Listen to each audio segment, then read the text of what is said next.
Dyshime për skem financiare mes Bankers Petroleum dhe Raiffeisen Bank, dosin SPAK për shmangje detyrimesh. Një çështje me implikime serioze financiare dhe ligjore ka hyrë në vëmendjen e organeve të drejtësisë, pasi sipas burimeve hetimore dyshohet se Bankers Petroleum dhe Raiffeisen Bank janë përfshirë në një mekanizëm financiar që synonte shmangjen e detyrimeve të papaguara ndaj shtetit shqiptar dhe kreditorëve private. Sipas informacioneve që janë bërë pjesë një dosje në SPAK, dyshohet se Raiffeisen Bank ka ndihmuar Bankers Petroleum të fshehë qarkullimin real të parave, në një periudhë ku kompania ishte rënduar nga borxhe të konsiderueshme dhe rrezikonte bllokimin e llogarive bankare nga administrata tatimore dhe përmbaruesi gjyqësor. Mekanizmi i dyshuar i overdraftit. Burime pranë hetimit bëj me dije se Bankers Petroleum praktikisht nuk mund të kryente pagesa përmes llogarive të saj bankare në Shqipëri, pasi çdo fond i depozituar do të sekuestrohej menjëherë për shkak të detyrimeve të prapambetura. Në këto rrethana dyshohet se është ndërtuar një skem përmes një overdrafti të hapur nga Raiffeisen Bank.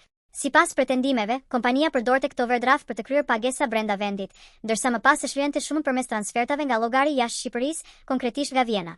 Kujdesi kryesor, sipas burimeve, ka qenë që overdrafti të mos rezultonte kurrë me bilanc pozitiv, duke shmangur kështu çdo mundësi bllokimi apo ekzekutimi.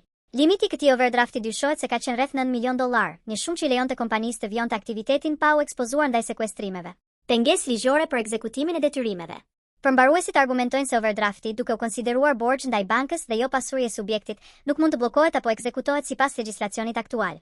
Ky boshllëk ligjor dyshohet se është shfrytëzuar për të shmangur zbatimin e vendimeve gjyqësore dhe detyrimeve financiare ndaj shtetit shqiptar. Skema dyshohet se është konstatuar nga disa përmbarues, të cilët hasën vështirësi të vazhdueshme në ekzekutimin e vendimeve ndaj Bankers Petroleum. Njëri prej tyre, Altin Latifi, i është drejtuar me një shkresë zyrtare Raiffeisen Bank, duke paralajmëruar se veprimet e pretenduara mund të përbëjnë shkelje të ligjit dhe të klasifikohen si vepër penale në bazë të nenit 320 të kodit penal.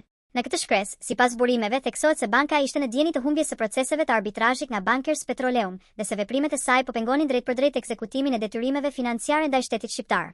Përmbaruesi ka paralajmëruar gjithashtu se në rast të vijimit të këtyre transaksioneve, çështja do t'u referohej organeve ligjzbatuese.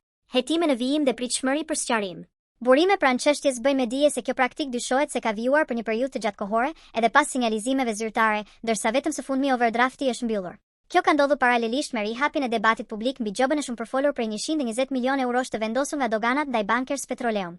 Hetime nga SPAK janë në vijim, ndërsa autoritetet pritet të sqarojnë nëse kemi të bëjmë me shkelje penale dhe ndihmë aktive për shmangje detyrimesh apo me përdorim të instrumenteve financiare brenda kufive formal të ligjit.